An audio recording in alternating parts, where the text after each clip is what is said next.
లేని వాళ్ళకి దేవుడు వాళ్ళకి ఇస్తాడు అద్భుతంగా. తర్వాత ఆత్మీయమైన సంతానం అంటే దేవుడి సంవత్సరం మరి ఆత్మీయంగా అనేక ఆత్మలను ఇస్తానని దేవుడు అక్కడ వాగ్దానం. కనుక ఆత్మీయమైన సంతానం. అందుకే ప్రభు చెప్పాడు, రహస్య స్థలాల్లో మరుగైన ధనం.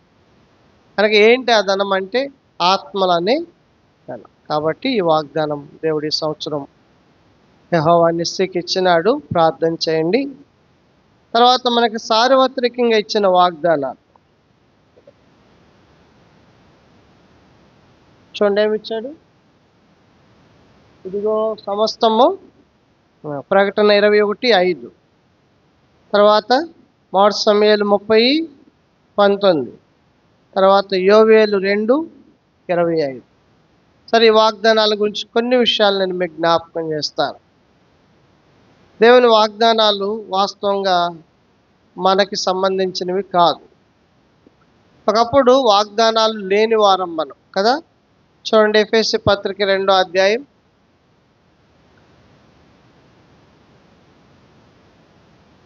12వ వచనం చదవండి అందరూ. ఆ కాలమందు ఇశ్రాయేలుతో సహపౌరులు కాక పరదేశులను, వాగ్దాన నిబంధన లేని పరజనులను. చూడండి, వాగ్దాన నిబంధన లేని. కనుక ఒకప్పుడు మనం వాగ్దాన నిబంధన లేని ప్రజలం. వాగ్దానాలు లేవు, నిబంధనలు కూడా మనకి లేవు. అందుకని ఇక్కడ మనం 3వ అధ్యాయంలో చూస్తే 6వ వచనంలో చూడండి, ఎఫెసీ 3:6.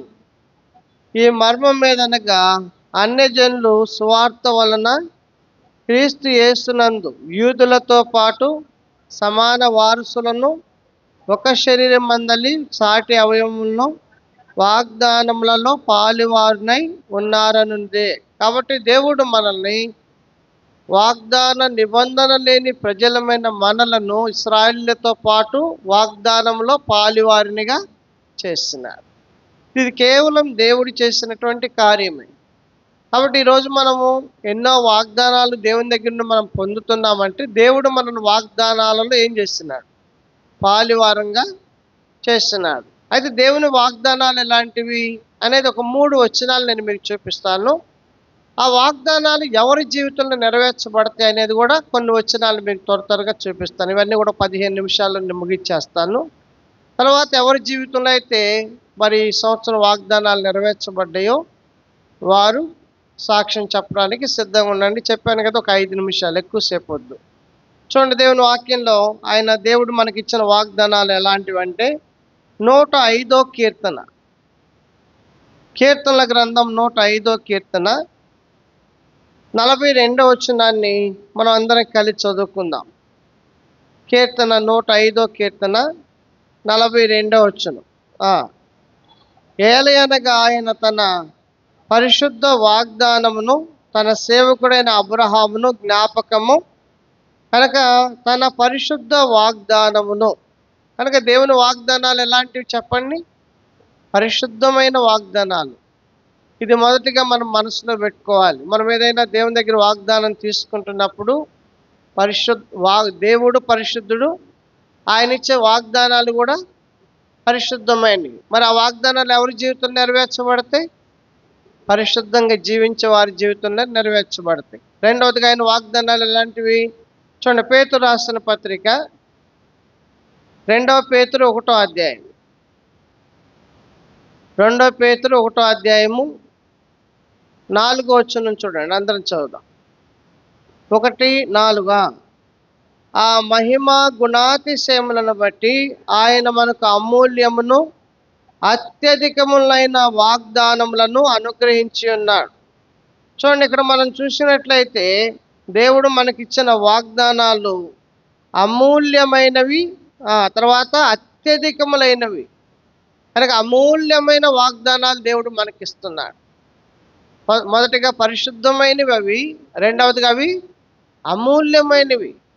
అందుకని దేవుని వాక్యంలో ఈ పేతురు పత్రికలు ఏముందంటే ఆయన రక్తం అమూల్యమైందంట, తర్వాత ఆయన దేవుడు అమూల్యమైన వాడని రాయబడింది, తర్వాత ఆయన వాగ్దానాలు కూడా అమూల్యమైన వాగ్దానాలు దేవుడు మనకిస్తున్నాడు. తర్వాత ఇంకో మాట చూడండి, రాజుల మొదటి గ్రంథం 8వ అధ్యాయము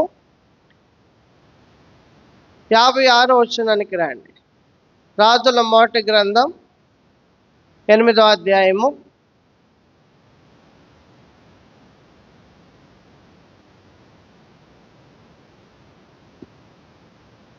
56వ వచనం అందరం చదువుదాం. 8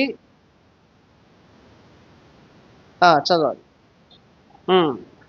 తాను చేసిన వాగ్దానం అంతటిని బట్టి ఇశ్రాయేలీయులకు తన జనులను నెమ్మది దయచేసిన యెహోవాకు స్తోత్రం కలిగి ఉండును గాక. తన దాసుడైన మోషే ద్వారా ఆయన చేసిన శుభ వాగ్దానములలో ఒక్క మాట అయినను తప్పిపోయినది. కాబట్టి ఏ వాగ్దానాలు? శుభ వాగ్దానాలు. దేవుని వాగ్దానాల్లో శుభం ఉంది. కాబట్టి ఇలాంటి వాగ్దానాలు దేవుడు మనకి ఇచ్చినాడు, ఇస్తున్నాడు, ఇవ్వబోతున్నాడు. అయితే ఈ వాగ్దానాలు ఎవరి జీవితంలో నెరవేర్చబడతాయి? అది చాలా ప్రాముఖ్యమైనది. వాగ్దానం తీసుకున్న వాళ్ళందరి జీవితాల్లో అవి నెరవేర్చబడవు. కానీ ఎవరి జీవితంలో ఈ వాగ్దానం నెరవేర్చబడుద్ది అంటే, చూడండి ఒక మాట అందరం, రోమపత్రిక 4వ అధ్యాయం. కొన్ని మాటలు నేను చూపించి మనము తర్వాత సాక్ష్యాలు వింటాం. రోమపత్రిక 4వ అధ్యాయము 20వ వచనానికి రండి. రోమపత్రిక 4వ అధ్యాయం చదవండి.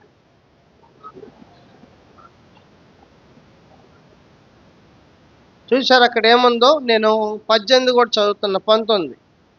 మరియు అతడు విశ్వాసమునందు బలహీనుడు కాక రమారమి 100 ఏండ్ల వయసు గలవాడై ఉండి, అప్పటికి తన శరీరం మృతతుల్యమైనట్టు, శారా గర్భము మృతతుల్యమైనట్టు ఆలోచించను గాని అవిశ్వాసం వలన దేవుని వాగ్దానములను గురించి ఏం చేయలేదు, ఏమాత్రం అనుమానం రాకూడదు వాగ్దానాల మీద.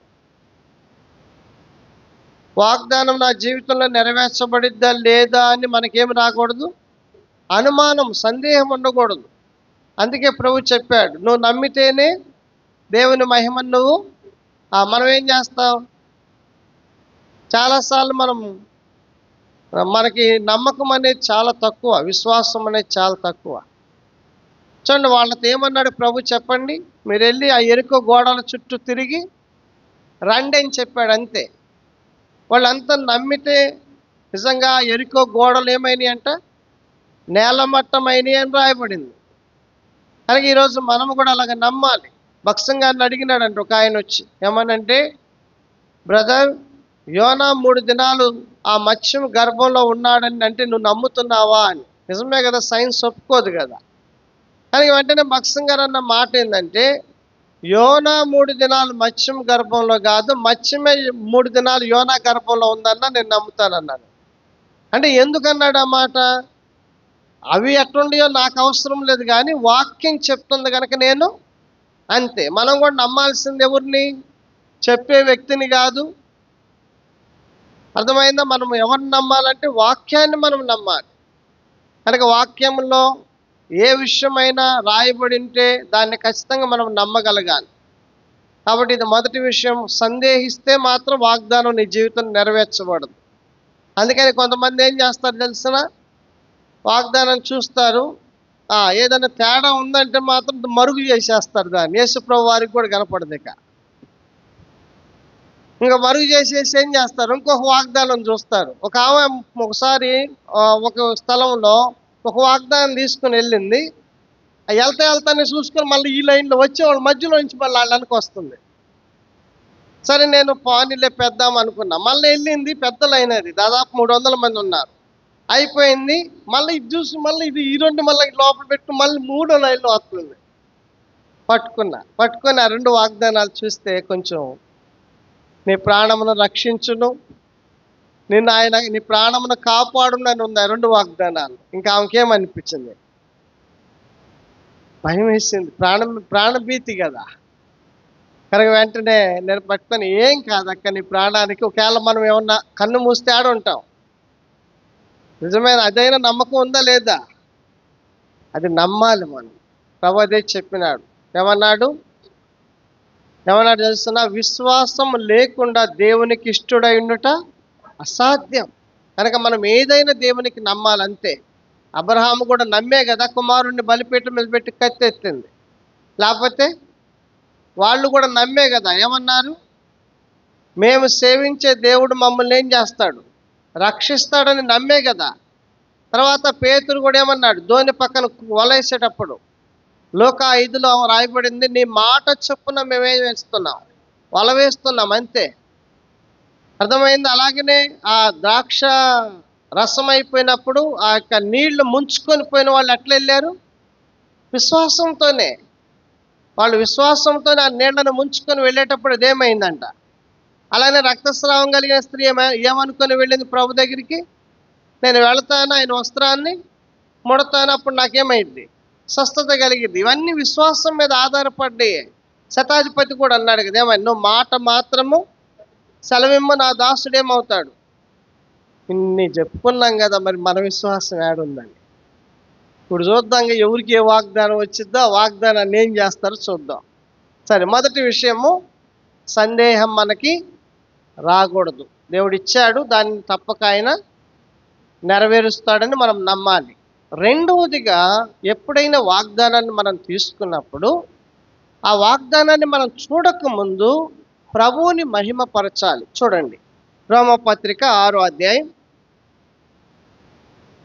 4వ అధ్యాయం కదా, రోమపత్రిక 4వ అధ్యాయము చూడండి 21వ వచనం, దేవుణ్ణి మహిమపరచి ఆయన వాగ్దానం చేసిన దాన్ని నెరవేర్చుటకు సమర్థుడని రూఢిగా విశ్వసించి విశ్వాసం వలన. చూడండి, దేవుణ్ణి మహిమపరచి, అర్థమైందా? వాగ్దానం తీసుకోగానే చూస్తా పోమాకండి. వెంటనే వాగ్దానం తీసుకొని మీరు వెళ్ళున్న స్థలంలో కూర్చొని మోకరించి, ప్రభువా, గత సంవత్సరం నాకు వాగ్దానం ఇచ్చావు, అద్భుతంగా నా జీవితంలో, నా కుటుంబంలో నువ్వు నిజంగా ఎన్నో మేలులు, ఎన్నో ఉపకారాలు చేసినావు, ఇవన్నీ చెప్తామా? అసలు అప్పుడు దాకా ఆగిద్ది అంటారా మనకి హృదయంలో? అదే మరి, అదే చాలా ప్రాముఖ్యమైన. వాగ్దానం గొప్పది కాదు, వాగ్దానం ఇచ్చిన దేవుడు గొప్పవాడు. దేవుని తర్వాతే వాగ్దానం. అర్థమైందా? దేవుడు లేకుండా వాగ్దానం ఉందా? కాబట్టి ముందు ఆయనకి చెప్పాలి కదా, మనం ప్రభుని స్తుతించాలి కదా. నిజంగా దేవుడు అబ్రహాముకి పిల్లల్ని ఇవ్వకముందే అబ్రహాము దేవుణ్ణి ఏం చేశాడు, మహిమపరిచినాడు, ఘనపరిచినాడు దేవుణ్ణి. మీరు అందుకే చూడండి, లాజర్ని సమాధిలో నుండి బయటికి తీసుకురాకముందు యేసుప్రభు వారు ఆ యొక్క గుహ దగ్గర బయట యేసుప్రభు వారు ఏం చేశారు, తండ్రిని 5 రొట్టెలు 2 చేపలు కూడా విస్తారంగా 5,000 మందికి 4,000 మందికి పంచకముందే, అవి అంతగా విస్తరించకముందే, ఆశీర్వదించబడకముందే మొదట ప్రభువుని ఏం చేస్తున్నాడు, తండ్రిని ఆరాధించినాడు, స్తుతించినాడు. సింహాల బోన్లో నుండి దానియేలుని కాపాడక మునిపే, సింహాల బోన్లోకి వెళ్ళకముందే దానియేలు ఏం చేశాడు, రాయబడింది 6:10లో, ప్రభుని ప్రార్థించుచు స్తుతించెను అని రాయబడింది. సింహాల బోన్లోకి వెళ్ళే వాళ్ళు ఆరాధన చేస్తారా?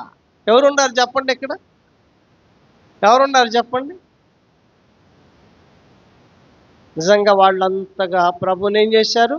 నేను బహుశా అనుకుంటా దానియేలుకి తెలుసు, ప్రభా, ఒకవేళ నీ చిత్తమై వాటికి నా ఆహారంగా అయిపోయినా పర్వాలా, నా ఆత్మ నీతో ఉంటుంది.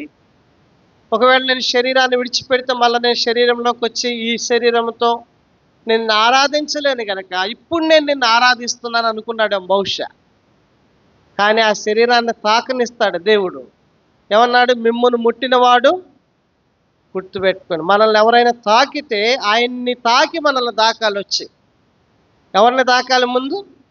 దేవుణ్ణి దాటి వచ్చి మనల్ని తాకాలి. దేవుణ్ణి దాటి వచ్చే ధైర్యం ఎవరికి చెప్పండి? గజ గజ గజ వణికిద్ది సైతాన్ని కూడా తెలిసిన దేవుడు అంటే. కింద పడి ఏం చేసింది, కొట్టుకుంటా ఉంది, నురుగ్గక్కుతా ఉంది. శిష్యులు ఏమన్నా వీడు అయిపోయాడు అనుకుంటున్నాడు వాళ్ళు. కానీ దేవుని శక్తి ముందు అతనిలో ఉన్న దెయ్యం కింద పడి కొట్టుకొని నురుగ్గక్కి ఏమైంది, ఖరారు, ఎడిపోయింది. ఇక లేచినాడు, చక్కగా నురుగు దురుచుకున్నాడు, శుభ్రంగా ప్రశాంతంగా ప్రభుని వెంబడిస్తూ వచ్చినాడు. కాబట్టి రెండవదిగా, వాగ్దానం మన జీవితంలో నెరవేర్చాలంటే మనం దేవుణ్ణి ముందుగానే ఏం చేయాలి, మహిమపరచాలి. ఎప్పుడు యుద్ధంలో విజయం వచ్చిందంటే ఇశ్రాయేలీయులకి 2వ దినవృత్తాంతముల గ్రంథంలో మనం చూస్తాం. ఏం చేస్తున్నారు వాళ్ళు అంటే ఆ ప్రభుని స్తుతించొచ్చు వెళ్ళారు. వెళ్ళలేక అక్కడ అందరూ ఏమై ఉండారు, చక్కగా శవాలైపడి ఉండారు. వాళ్ళ మీద ఉన్న బంగారాన్ని 3 దినాలు వీళ్ళు ఏం చేస్తున్నారంట, ఒలుచుకున్నారంట. ఒక గంట వదిలిపెట్టారనుకో మనల్ని బంగారం ఒలుచుకునే పని మీద ఏం చేస్తాం? ఆ? ఈ చేత్తో ఒలుచుకుంటాను, ఈ చేత్తో తగిలించుకుంటుంటాం. అట్లా ఎన్ని రోజులు? 3 దినాలు బంగారం ఒలుచుకున్నారంటే అర్థం చేసుకోండి ఎంత ఒలుచుకొని ఉంటారు. ఎట్లా ఇదంతా? నేను అనుకుంటాను వాళ్ళు ఏ ఏ దేశాలు రాజ్యాలు జయించి జయించి జయించి మొత్తం తెచ్చి ఎవరికి ఇచ్చారు? ప్రభువుని ఆరాధించే ప్రజలకి ఇచ్చినారు. అన్నీ వీళ్ళు ఏం చేయలా, యుద్ధం ఏం చేయలా. వెళ్ళి వీళ్ళు చేసిన పని ఏంటంటే ఆ శవాల మీద ఉన్న బంగారం అంతా ఏరుకున్నారు అంతే. పేలాలు కాదు, ఏంది? బంగారం విలువైనది, ఎన్నో శ్రేష్టమైనటువంటి వస్తువులను వాళ్ళు తీసుకుంటూ వచ్చినారు కేవలం ప్రభుని ఆరాధించుట ద్వారానే.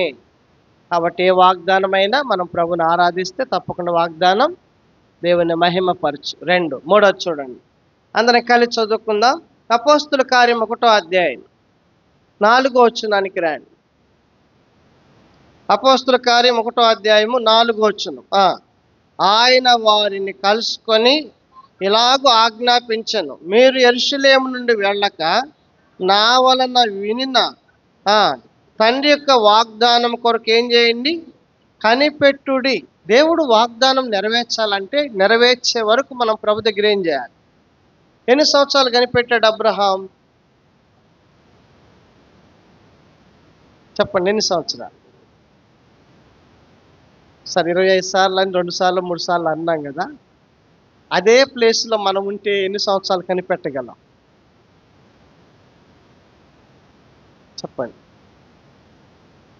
అదే స్థలంలో, అబ్రహాం ఉన్న స్థలంలో నీవు నేనుంటే, అబ్రహాముకి 25 సంవత్సరాలు కనిపెడితే కుమారుడిని ఇచ్చాడు కదా. అప్పుడు అంతకుముందు ఎవరికైనా 25 సంవత్సరాలు కాదు కదా, 1 సంవత్సరం కనిపెడితే ఎవరికైనా పిల్లని ఇచ్చినట్లు బైబిల్ ఉందా? లేదు. అబ్రహాముతోనే అది ఆరంభమైంది. మరి అబ్రహాం వల్లే మనం కనిపెట్టగలమా దేని కొరకైనా దేవుడిచ్చే వరకు? భక్సింగ్ గారిని ఆ దినాల్లో ఎవరైనా పరిచర్యకి అడిగితే, నేను ఆయన బయోగ్రఫీ చదువుతున్నప్పుడు చూసింది ఏంటంటే, ఎంతగా ప్రార్థనలో కనిపెట్టి ప్రార్థించి కంప్లీట్గా ఇది దేవుని చిత్తం, వెళ్ళటం దేవుని చిత్తం అని అనుకుంటేనే ఆయన కదిలేవాడంట. ఎంతగా కనిపెట్టి దేవుని చిత్తమేది అని ఆయన స్వరం వింటేనే ఆయన బయలుదేరేవాడంట. ఎందుకంటే ఆయనకి పైన ఎవరు లేరు గనక, పెద్దవాళ్ళు ఆయనే గనక ఈ డినామినేషన్కి హెడ్.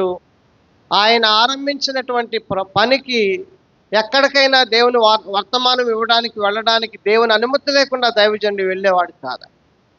కనిపెట్టి దేవుని దగ్గర కనిపెట్టి ఆయన సమాధానం ఇస్తే, దేవుడు మాట్లాడితే, డబ్బులు లేకపోయినా రేపొద్దున్నే ఫ్లైట్ ఎక్కాలన్నా డైరెక్ట్గా ఎయిర్పోర్ట్కి వెళ్ళిపోయాడంట. వెళ్ళిపోయి అక్కడ ఉంటే ఒకసారి ఆ విమానంలో వెళ్ళవలసిన వ్యక్తి ఆగిపోతే భక్సింగ్ గారు ఎక్కేస్తున్నాడంట. నేను చెప్పేది ఇంగ్లాండ్ దేశపు రాణి ఉంగరం మర్చిపోయి రిటర్న్ ఫ్లైట్ వచ్చింది, అది కాదు, ఇది వేరేది. కాబట్టి దేవుడు వాగ్దానాలు మన జీవితంలో నెరవేర్చాలంటే నువ్వు దేవుని దగ్గర కనిపెట్టుకోవాలి.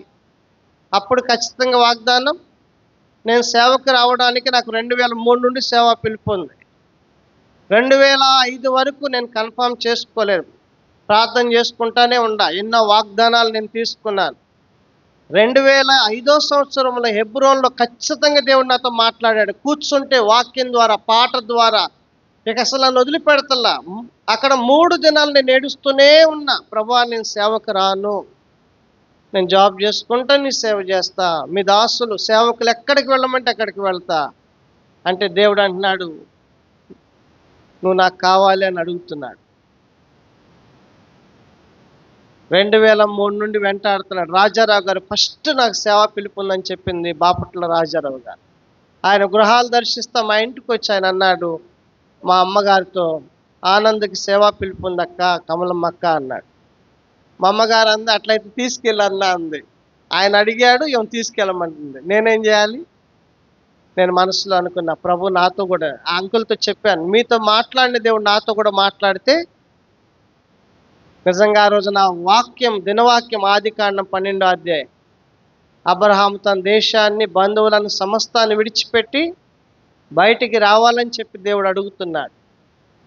కాబట్టి అలాగా మనం కనిపెట్టినప్పుడు ఖచ్చితంగా వాగ్దానం మన జీవితంలో నెరవేర్చబడుతుంది. ఇప్పటికైనా చూసినా 3, 4 చూడండి. హెబ్రీ పత్రిక 11వ అధ్యాయం. ఈ మాట చదువుకొని ఇంక మనం ప్రార్థన చేసుకుందాం. హెబ్రీ పత్రిక 11వ అధ్యాయానికి రండి. 17, 19 వచనాలు కలిసి ఉన్నాయి. చూడండి. అబ్రహాము శోధింపబడి విశ్వాసమును బట్టి ఇస్సాకును బలిగా అర్పించెను. ఎట్లనగా ఆ వాగ్దానములు సంతోషముతో అంగీకరించెను. చూడండి, ఎవడు ఆ వాగ్దానములు సంతోషముతో, వాగ్దానాలు మన జీవితంలో నెరవేర్చబడాలంటే దేవుడిచ్చిన ఏ వాగ్దానాన్నైనా సంతోషంగా మనం ఏం చేయాలి? కాబట్టి వాగ్దానాన్ని మనం సంతోషంతో అంగీకరిస్తేనే దేవుడు మన జీవితంలో వాగ్దానాన్ని నెరవేరుస్తాడు. కాబట్టి 4 విషయాలు చాలు, మనసులో పెట్టుకోండి. ప్రార్థన చేసుకుందాం. అయిపోయిన తర్వాత ఎవరైతే వాగ్దానాలు నెరవేర్చబడిన వారు ఉన్నారో మీరు మొదట బ్రదర్స్కి అవకాశం ఇస్తాము. ఎక్కువసేపు వద్దు, ఒక 5 నిమిషాలు. బ్రదర్ అయిపోయిన తర్వాత సిస్టర్. అట్లా మనము దాదాపు ఒక 4:30 వరకు అట్లా గడుపుదాం. 4:30 నుంచి 5 గంటల వరకు కానుకలు ఇవన్నీ ఉంటాయి. 5 గంటలకి స్వార్థకు వెళ్తాం మనం. సరే, ప్రార్థన చేసుకుందాం.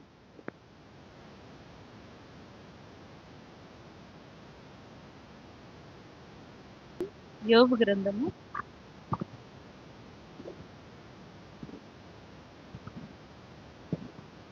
5వ అధ్యాయము 18వ వచనం. యోబు 5:18. ఆయన గాయపరిచి గాయమును కట్టును, ఆయన గాయము చేయును, ఆయన చేతులే స్వస్థపరచును.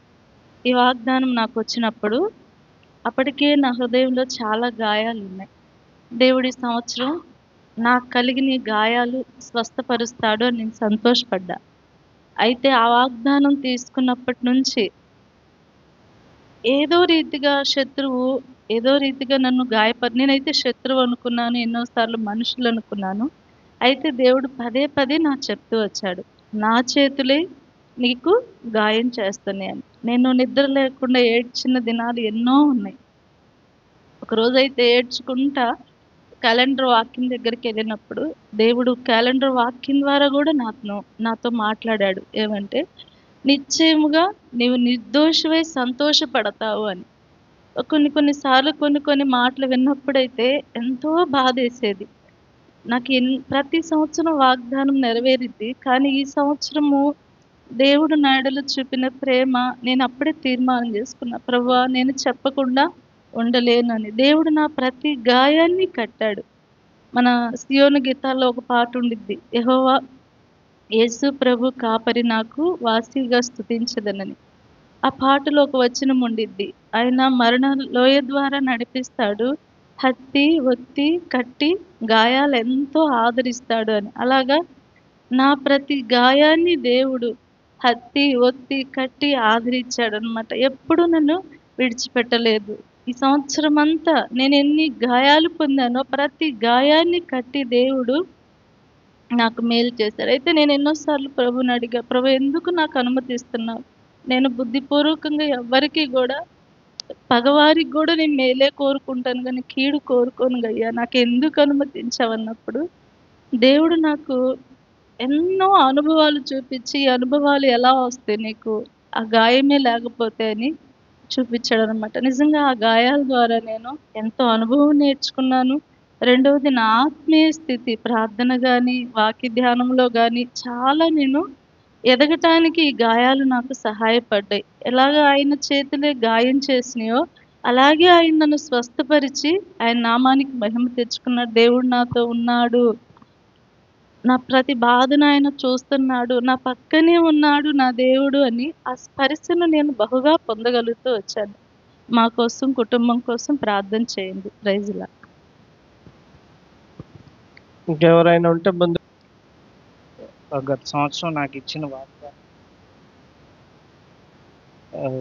డ్యూట్రానమీ 28:14, ద్వితీయోపదేశకాండము 28:14. యెహోవా నిన్ను తలగా నియమించును గాని తోకగా నియమింపడు. The lord will make you the head, not the tail. ఈ వాగ్దానం నేను తీసుకొని, యాక్చువల్ నేను currently I'm working in Hyderabad. హైదరాబాద్లో వర్క్ చేస్తూ ఉన్నాను. అయితే ఈ వాగ్దానం తీసుకొని నేను 2 months ప్రేయర్ చేసుకున్నా. ప్రేయర్ చేసుకుంటే ఈ వాగ్దానాన్ని బట్టి నాకు దేవుడు ఏం చేయబోతున్నాడా అని నేను ఆలోచిస్తూ ఉంటే ఆఫీస్లో ఒక సిచ్యువేషన్ క్రియేట్ అయిందనమాట. అంటే ఎట్లా అంటే నాతో పాటు 8 members జాయిన్ అయ్యారు కంపెనీలో. సో ఆ కంపెనీలో ఏంటంటే ఓన్లీ 2 members మేము మిగిలామన్నమాట.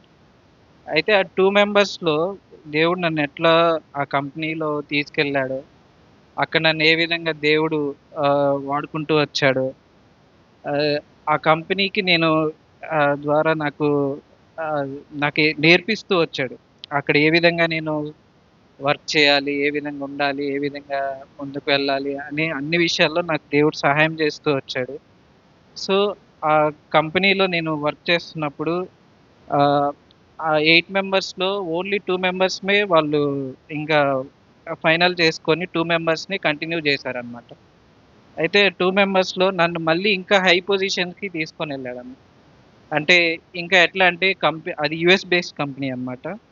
అయితే యుఎస్లో ఉన్న స్టేట్స్కి వాళ్ళు వర్క్ చేస్తూ ఉంటారు. ఆ స్టేట్స్కి వాళ్ళు వర్క్ చేయడానికి ఒక 4-5 members కావాలన్నమాట. అయితే ఫస్ట్ ఒకళ్ళని ఇంటర్వ్యూ చేశారు, తీసుకున్నారు. మళ్ళీ నేను అదే కంపెనీలో వర్క్ చేస్తూ ఉంటే ఒకసారి CFO ఉంటారు అన్నమాట. ఆయన నన్ను పిలిచి లోపలికి పిలిచి ఇట్లా చెప్పాడు అనమాట, నేను ఈ పొజిషన్ నుంచి ఈ పొజిషన్కి ట్రాన్స్ఫర్ చేస్తున్నాము. సో నువ్వు ఇంకా ఆ కంపెనీ అంటే ఆ పొజిషన్లోనే వర్క్ చేయాలి అని చెప్పాడనమాట. అయితే నేను అన్నాను, నాకు 2 days టైం ఇవ్వండి, నేను 2 days తర్వాత నేను ఆలోచించుకొని చెప్తాను అని చెప్పాను. అయితే మళ్ళీ నాకు ఆ 2 days ఎట్లా అంటే 2 days నేను ఇక్కడికి రావాలన్నమాట. సాటర్డే సండే వచ్చి మళ్ళీ రిటర్న్ మళ్ళీ హైదరాబాద్ వెళ్ళిపోతాను అనమాట. నేను ఒకసారి ప్రేయర్ చేసుకొని వెళ్దాము ఇంటికి వచ్చేసి అనేసి అనుకున్నా. వచ్చిన తర్వాత ప్రేయర్ చేసుకున్నాను. అందరు కూడా ఆ పొజిషన్ తీసుకో అన్నారనమాట. అంటే కంపెనీలో 40 members ఉంటారు. 40 members-లో దేవుడు అది నాకే ఇచ్చాడు కానీ ఇంకెవ్వరికి ఇవ్వలేదన్నమాట. అంటే అది ఎట్లా అంటే అందరినీ వాళ్ళు ప్రపోజ్ చేశారు 4-5 members దాకా. కానీ వాళ్ళు ఎవ్వరిని కూడా దేవుడు వాళ్ళ మధ్యలో నన్నే ఆ స్థానంలో ఉంచాడు కానీ ఎవరికి కూడా అది ఇవ్వలేదన్నమాట. సో ఈ విధంగా దేవుడు నన్ను ఆ కంపెనీలో ఉంచి ఆ కంపెనీలో ఉన్న హయ్యర్ పొజిషన్స్ తీసుకొని వెళ్ళి నాకు మేలు చేస్తూ వచ్చాడు అనమాట. ఆత్మీయంగాను భౌతికంగాను అన్ని విషయాల్లో నాకు దేవుడు సహాయం చేస్తూ వచ్చాడు అన్నమాట. ఈరోజు కూడా దేవుడు ఎన్నో వాక్యాల ద్వారా నాతో మాట్లాడాడు. ఆ మాటలు ఎట్లా అంటే ఈరోజు యాక్చువల్గా మార్నింగ్ ఇందాక 6 o'clock వచ్చి చాపలు వేసి మళ్ళీ పొన్నూరు వెళ్ళేసి వస్తుంటే బ్రిడ్జ్ మీద ఉన్నప్పుడు ఈరోజు ఏదన్నా తీర్మానం తీసుకుందాము అని అనుకుంటే అది ఎట్లా ఉందంటే తీర్మానం ఉపయోగకరమైన పాత్రగా ఉండాలి నేను అని ఆ మాట అనుకొని నేను వచ్చానన్నమాట. సరే వచ్చాను, కూర్చున్నా, వాక్యం వింటున్నా. బట్ ఈరోజు మళ్ళీ అదే వాక్యము అన్న చెప్తూ వచ్చాడనమాట. ఇది ఉపయోగకరమైన పాత్రగా ఉండాలి అనేసి వాగ్దానం కూడా దేవుడు అపోస్తుల కార్యం 9-10 వచనాల ద్వారా నాతో మాట్లాడుతూ వచ్చాడు. ఆ తీర్మానం చేసుకున్నాను. సో నా కొరకు ప్రార్థన చేయండి. నా పేరు ఐజాక్. ప్రైజ్ లార్డ్ అందరికి. ఇంకెవరైనా ఉంటే రండి. దేవుని మహిమార్థమై ప్రభు నామములో అందరికి వందనాలు. అన్న 5 minutes-లో కంప్లీట్ చేయమన్నారు. నేను ఇంకా త్వరగానే ముగించడానికి ప్రయత్నం చేస్తాను. యాక్చువల్లీ నాకు స్టేజ్ ఫియర్ ఉండదు. వాస్తవంగా నేను చాలా ఎక్స్ట్రోవర్ట్ని. సో దేవుని పని కొరకు అంటే ముందుటానికి ప్రయాసపడతాను కానీ ఎప్పుడు ఆలస్యంగానే వస్తాను. సో 2023 నా final year BTech. So placements ఎలా అంటే క్యాంపస్లో ఉద్యోగాలు ఎలా డివైడ్ అయి ఉంటాయంటే జూలై నుండి డిసెంబర్ వరకు ఒక ఫేజ్ అంటాం, డిసెంబర్ నుండి జనవరి నుండి నెక్స్ట్ జూలై వరకు ఇంకో ఫేజ్ అనమాట. అంటే 7th sem 8th sem final sem final year. So ఏమైందంటే సెప్టెంబర్ అనుకుంటా టాటా మోటార్స్ కంపెనీ వచ్చింది. అన్ని 3 రౌండ్స్ నేను క్వాలిఫై అయ్యాను. క్వాలిఫై అయిన తర్వాత అయితే ఏమైందంటే జూలైలో స్టార్ట్ అయింది కాబట్టి సెప్టెంబర్ వరకు అంటే ఒక స్టూడెంట్కి లేదంటే ఒక ఎంప్లాయ్మెంట్ లేని వాళ్ళకి తెలుస్తుంది అనమాట. అంటే రాకపోతే ఏంటి అన్న మల్టిపుల్ థాట్స్ అలా నాకు వచ్చాయి. నేను బాధపడ్డాను. నాకు నా గదికి నా హాస్టల్లో ఉన్న గదికి, ఆ మంచానికి, ఆ నేలకి, ఆ చాపకి తెలుసు నా కన్నీళ్ళు ఏంటో. ఇక్కడికి వచ్చి కూడా ఎంతో బాధపడుతూ వచ్చినాను. ప్రవ్వా ఎలాగా తండ్రి అంత దూరం తీసుకెళ్ళావు, 2000 కిలోమీటర్లు ఇంటి దగ్గర నుండి అని చెప్పి సహవాసాన్ని ఇచ్చావు, అన్నీ ఇచ్చావు ప్రభా, ఏంటి అని బాధపడుతున్న సమయంలో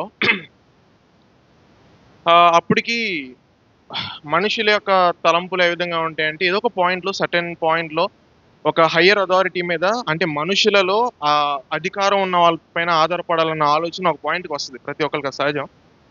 సో ఆ విధంగానే నాకు వచ్చింది. నాకు తెలిసిన రికమెండేషన్స్ చేయొచ్చు, దాన్ని మనం రెఫరల్ అని అంటాం. సో అదే విధంగా నాకు ఆ తలంపులు వచ్చి నేను అటువంటి పరిస్థితుల్లో నేను ఆనుకోవాలి మనుషులను, అధికారులను, నేను రెఫరల్ కోరుకోవాలి అని చెప్పేసి అనుకున్నాను. అసలు ఇదంతా ఎందుకు జరిగిందంటే నాకు 10th క్లాస్లో ఐసీఎస్ఈ సిలబస్ 49% అనమాట. అంటే 50% కూడా లేదు. సో లాస్ట్ నుంచి సెకండ్ నేను దేవుని మహిమార్థమై నేను చదువుకున్న కాలేజ్లో ఇంటర్మీడియట్లో సత్యాన్ని తెలుసుకున్నాను, జ్ఞానాన్ని గురించి కష్టపడ్డాను, కన్నీళ్ళు కార్చాను, ప్రార్థన చేసుకున్నాను. దేవుడు లాస్ట్ నుంచి సెకండ్ ఉన్న నేను ఇద్దరికి ఎన్ఐటీ వచ్చింది, నాకు దాంట్లో ఒకటి దేవుని మహిమార్థమై. సో ఆ విధంగా నాకు బీటెక్లో 80% ఉంది, ఇంటర్మీడియట్లో 80% ఉంది, 10thలోనే లేదనమాట. సో సర్టెన్ క్రైటీరియాని బట్టి 3 కూడా సాటిస్ఫై అవ్వాలి. ఈ 3 10th inter at the same time BTech కూడా సాటిస్ఫై అవ్వాలి. సో దీనివల్ల కనీసం ఎన్ఐటీకి ఆ టైంకి 150 కంపెనీస్ వచ్చాయి. యాక్చువల్లీ రిసెషన్ జరుగుతుంది ఆ టైంలో. రిసెషన్ అంటే మార్కెట్ తక్కువగా ఉంది, కంపెనీస్ రావు కొన్ని బయట కాలేజెస్కి. కానీ ఎన్ఐటీస్కి, ఐఐటీస్కి ఏంటంటే ఎక్కువ కంపెనీస్ వచ్చే ఛాన్సెస్ అనమాట. సో ఆ విధంగా అప్పటికి ఒక 120 వచ్చే 120కి నన్ను కూర్చోటానికే అలౌ చేయలేదు. ఏ విధంగా నా మొహం మీద చెప్పారనమాట, sorry Jayachandra, we are so sorry for that. నీకు అందరూ అయిపోయిన తర్వాత ఏదైనా మిగిలుంటే మేము అడిగి నీకు ఏదైనా చేయడానికి ప్రయత్నం చేస్తాం, ఏమనుకోవద్దు ఇలా అంటున్నానని చెప్పేసి. సో ఎంత బాధగా ఉంటుంది. సో నాకు అంతే బాధగా అనిపించింది, ఏంటా ఇలా అన్నారని చెప్పేసి నేను అనుకున్నాను, బాధపడ్డాను, ఏడ్చాను. అది అంతా సహజంగా జరిగింది. సో ఇన్ని బాధల్లో ఉంటే మనం ఏం కోరుకుంటామంటే కాస్త విశ్రాంతిని కోరుకుంటాం. ఆ విశ్రాంతి నా జీవితంలో ఒక సత్యాన్ని నేర్పించింది. అది విశ్రాంతి కూడా కాదు, ఒక పాఠం. టాటా మోటార్స్ వచ్చింది, 3 రౌండ్లు క్వాలిఫై అయ్యాను. లాస్ట్ రౌండ్ ఈసీఈ నుంచి నేనే ఉన్నాను. ఆ టాటా కంపెనీలో అధికారులతో గ్రూప్ డిస్కషన్ చేశాను, ప్యానెల్లో కూర్చున్నాను, నన్ను సెలెక్ట్ చేశారు. 5 మెంబర్స్ ఉన్నాం, దాంట్లో 4 మెంబర్స్ ఎలక్ట్రికల్, ఈసీఈ నేను ఒక్కనే అనమాట. అంటే ఈసీఈకి కొంచెం వాల్యూ ఉంటుంది ఇండస్ట్రీస్లో. రైట్, బాగుంది, అయిపోయిందని అనుకున్నాం, అందరం చాలా హ్యాపీగా ఉన్నాం. హెచ్ఆర్ రౌండ్ అది. అయితే నేను లాస్ట్లో నేనే ఇంటర్వ్యూ ఇవ్వాలి అని చాలా సంతోషపడుతున్నాను. అంతా ప్రిపేర్ అయ్యి ఉన్నాను, నైట్ అంతా నిద్రలేదు. రైట్, వెరీ గుడ్, ఓకే అని చెప్పేసి అనుకుని అప్పటికి నేను దేవుడి పైన ఆధారపడటం అంటే ఏదో ప్రార్థన చేసుకుంటాం అలా ఉంది. కానీ ఎప్పుడు నేను ఇన్డెప్త్గా దేవునితో వెళ్ళినప్పుడు దేవునితో నవ్వుకున్న సందర్భాలు కూడా ఉన్నాయి. అంటే ముచ్చటిచ్చుకున్న సందర్భాలు నేను ఒక గదిలో అలాగే ఉంటూ వచ్చిన ఆ పరిస్థితి ఆత్మీయంగా అది తగ్గిపోతూ వచ్చింది సమయానుసారంగా. ఎందుకంటే నేను ఆధారపడటం తక్కువ అయిపోయింది అనమాట. సో భయం ఎక్కువైపోయింది, అమ్మ వస్తుందా రాదా అని చెప్పేసి. ఓకే అని చెప్పేసి అనుకున్న సమయానికి నేను ప్యానెల్లో ఉన్నాను, నేను ఇంటర్వ్యూ ఇవ్వాలి, హెచ్ఆర్ ఇంటర్వ్యూకి ఇవ్వాలి.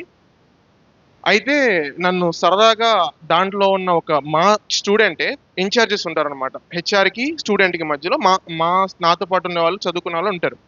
అయితే తను ఊరికి అడిగారు, ఎందుకు నీకు ఇప్పుడు రాలేదు జయచంద్ర, నువ్వు బాగానే మాట్లాడుతున్నావు కదా, ఏంటంటే నా పరిస్థితి ఇదయ్యా, నేను మనం అబద్ధం చెప్పకూడదు కదా, నేను 10thలో ఎంత ఉందని. సో నేను చెప్పాను నా పరిస్థితి ఇదయ్యా అంటే, అవునా, ఒక నిమిషం ఆగు నువ్వు అని చెప్పేసి, మహానుభావుడు అయ్యాను అని చెప్పి వెటకారంగా మాట్లాడి, అందరూ ఉన్నారు యాక్చువల్లీ ఆ ప్యానెల్లో, వెటకారంగా మాట్లాడి హెచ్ఆర్కి చెప్పారు. హెచ్ఆర్కి చెప్తే తనని వెంటనే తీసేసేయండి, పంపించేసేయండి బ్యాక్. నేనే లాస్ట్ ఉన్నపాటుగా అక్కడి నుండి, జయచంద్ర నీకు ఇది లేదు, అలౌ లేదు, నువ్వు వెళ్ళిపో దయచేసి అని చెప్పేసి అన్నారు. చాలా మంది ఉన్నారు ప్యానెల్లో, నేను దేవుడిని నమ్ముకున్నవాడిని అసలు అంటే ఆ టైంలో అనుభూతి ఏ విధంగా ఉండిద్ది అంటే అది అనుభవించిన వాళ్ళకే తెలుస్తుంది అంత అవమానం అనేది. నేను అక్కడ బ్రతిమలాడుకున్నాను అనమాట. బ్రో ప్లీజ్ బ్రో ఇక్కడి వరకు వచ్చాను కదా, ఇన్ని ఇన్ని చేశాను కదా, సో కొంచెం కొంచెం హెల్ప్ చేస్తే నేను నేను ప్రూవ్ చేసుకుంటా. ఓకే, నేను ఒకవేళ ఫెయిల్ అయితే వాళ్ళు నన్ను సెలెక్ట్ చేసుకోకపోతే that's fine, I will go back. కానీ నన్ను వెళ్ళనివ్వకుండా ఇన్ని పాస్ అయిన తర్వాత మీరు పంపిస్తే నాకు రాక వచ్చిన అవకాశం, వాళ్ళు సరే కూర్చోమని చెప్పేసి అన్న అవకాశం, 120 కంపెనీలు పోయాయి, ఏం చేయాలి అని చెప్పేసి అనుకుంటూ ఉన్నా. రైట్, జనవరి వచ్చింది. ఇంటికి వచ్చాము. వాచ్ నైట్ సర్వీసెస్లో ఉన్నాను. బాగా దుఃఖపడుతున్నాను, బాగా బాధపడుతున్నాను. ఒకవైపు ఇంట్లో నుంచి ఏ ఫోర్స్ ఉండదు అసలు, చాలా ఫ్రీడమ్. రైట్, ఓకే, నాకు దేవుడిచ్చిన తలం ప్రకారం, నాకు ఉన్న బాధ్యత ప్రకారం నేను తెచ్చుకోవాలా అన్న ప్రతి ఒక్కరికి ఉంటుంది జాబ్. సో ఆ విధంగా అందులో భాగంగానే ఈ వాగ్దానం వచ్చింది. రండి, సామెతలు 16:3.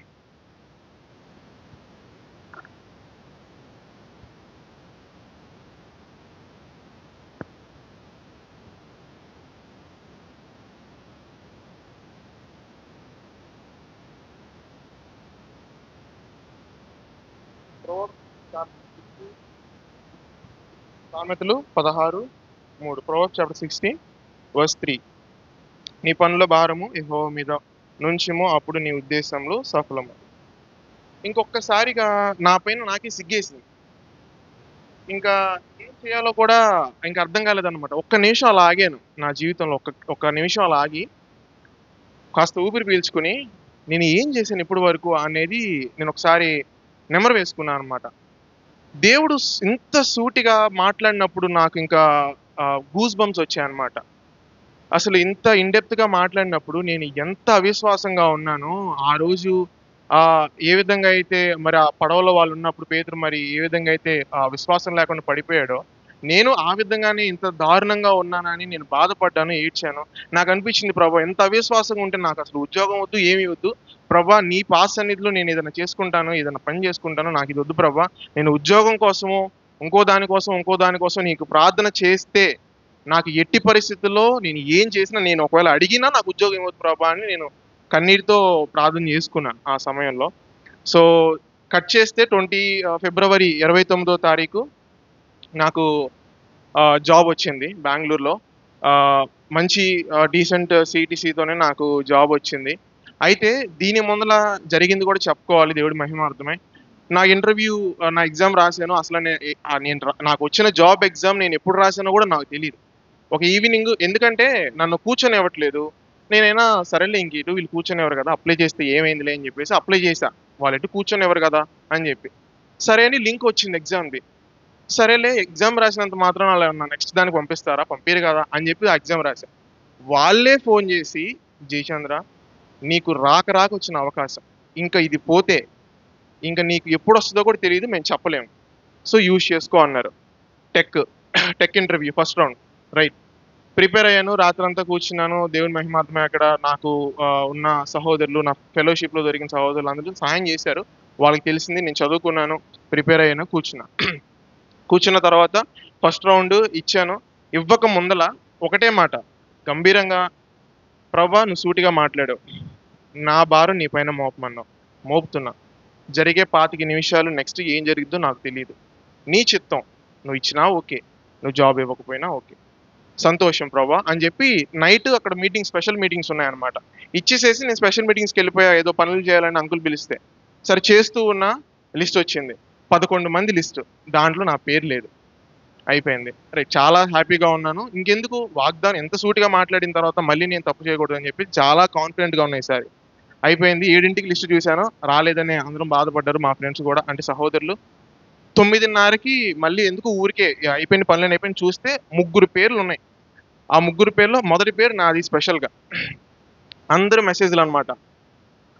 రైట్, ఇంక అప్పుడే ఏమైపోయింది, మళ్ళీ ఎడకపోతే మళ్ళీ ఇంక అక్కడేమంటారో, అసలు వాళ్ళు చెప్పే ముందు నేనే చెప్పేస్తాను, నాకు 10th అంత లేవని చెప్పేసి వాళ్ళు మళ్ళీ ముందలే పంపించేస్తారు. మళ్ళీ వాళ్ళు అక్కడికి వెళ్ళిన తర్వాత నువ్వు వెళ్ళిపో అని చెప్పేసి అని మళ్ళీ నా కాన్ఫిడెన్స్ ఎందుకు దెబ్బతింటావు అని చెప్పేసి నేను హెచ్ఆర్ గ్రౌండ్కి అటెండ్ అయ్యాను. సేమ్ ప్రార్థన, ప్రభా నీ మహిమార్థమై ప్రభా నా భారం నీ పైన మోపుతున్నా, జరగబోయే హెచ్ఆర్ రౌండ్ 20 నిమిషాలు ఉంటుంది, నీ చిత్తం అని చెప్పేసి ఆ విధంగా ఆయన చేతిలో పెట్టి నేను హెచ్ఆర్కి వెళ్ళా. హెచ్ఆర్ 10 నిమిషాలు జరిగిందండి. ఆ 10 నిమిషాల్లో దేవుడు చేసిన సహాయం నేను ఎప్పటికీ మర్చిపోలేను. నేను వాళ్ళకి సూటిగా చెప్పా. అమ్మా మీరు ప్రశ్నలు అడిగారు మంచిదే. చెప్పగలిగిన సమాధానం నేను చెప్పాను. ఇంకోటి చెప్పాలనుకుంటున్నాను. నాకిప్పటి వరకు నేను ఇది నా సెకండ్ కంపెనీ. ఎందుకు అనంటే నాకు 10థ్ లేదని చెప్పేసేసి నన్ను కూర్చొనివ్వల. మరి మీ కంపెనీ వచ్చింది. నేను మీకు ముందలే చెప్తున్నా. మీరు ఇవ్వాలనుకుంటే నాకివ్వండి. లేదన్నా పర్లేదు. కానీ నా 10థ్ ఇది అని చెప్పేసంటే వాళ్ళొక మాటన్నారు. అంటే మేము అందరిలాగా 10థ్ అవి ఇవి చూస్తానికి రాలేదు. క్యాండిడేట్ యొక్క క్యాపబిలిటీ చూడటానికి వచ్చాము. నువ్వు ఏది అచీవ్ అయ్యావో అది నువ్వు చెప్పావు. అది మాకు ఇంప్రెసివ్‌గా అనిపించింది. You are selected. You can join the company అని చెప్పేసేసి నాకు ఆ రోజు చెప్పి అప్రిషియేట్ కూడా చేశారు. ఈవెన్ మహిమార్థమే. సో, అది నా జీవితంలో ఆయన పైన ఆధారపడ్డప్పుడు ఇది జరిగింది. అది జరిగింది కాబట్టి దేవుడి మహిమార్థమై ఇది నేను పంచుకోవాలి. దాని తర్వాత అంతేకాదు ఎన్నో పరిస్థితుల్లో దేవుడు సహాయం చేస్తూ వచ్చాడు. ఇది అంతం కాదు ఈ వాగ్దానం. నా జీవితాంతం ఈ వాగ్దానం నిలబడి అంటే అనుభవపూర్వకంగా దేవునితో ఎదుగుట ఏ విధంగా ఉండాలి అనేది దేవుడు నాకు నేర్పిస్తూ వచ్చాడు. సో, ఈ వాగ్దానం ద్వారా అంటే ఈ వయసులో అంటే ఈ సమయంలో ఈ 2024లో దేవుడు ఒక అనుభూతి. ఆహా! బిడ్డ ఇలాగా ఈ విధంగా ఉంటే ఈ విధంగా ఉంటుంది అన్న పరిస్థితిని దేవుడు తెలియపరుస్తూ వచ్చాడు. ఇంకేదో చెప్దాం అనుకున్నాను గానీ గుర్తులేదు ప్రస్తుతానికి. ఆహ్, నా గురించి మీ ప్రార్థనలో ఉంచండి. ముందున్న సమయంలో కూడా దేవుని మహిమార్థమై నా శక్తి కొలది ఆయన పనిలో వాడబట్టకు దేవుడు కృప చూపించే విధంగా మీరందరూ నా గురించి, నా కుటుంబం గురించి ప్రార్థనలో ఉంచుకొని విన్నపించుకుంటున్నాను. దేవుడి కొద్ది సాక్ష్యాన్ని దీవించునుగాక. ఇంకెవరైనా? ప్రభువైన క్రీస్తు నామమున మీ అందరికి వందనాలు. లాస్ట్ ఇయర్ ఇదే సంవత్సరం 24 మా నాన్నగారు 2.5 సంవత్సరాలు అంటే 2021లో బెడ్ మీద పడిపోయారు. ఆయన అంటే నాకు చాలా చాలా ప్రేమ ఆయన అంటే. ఎందుకంటే ఆయనతో ఉన్న బంధం కూడా నాకు అది చెప్పుకోలేనిది. అయితే ఆయన కోసం నేను ప్రార్థన చేస్తూ వచ్చాను. మా తల్లి గారు కానీ మా అన్నయ్య గారు కానీ నేను పొన్నూరులో ఉంటూ వాళ్ళ కోసము ప్రార్థన చేస్తూ ఉన్నాను. అయితే ఈ సంవత్సరం వాగ్దానంలో నాకు దేవుడు నెహెమ్యా 8:10 వచనంలో మాట్లాడుతూ వచ్చాడు. మీరు దుఃఖపడకుడి, యెహోవా యందు ఆనందించడం వలన మీరు బలం పొందుదురు.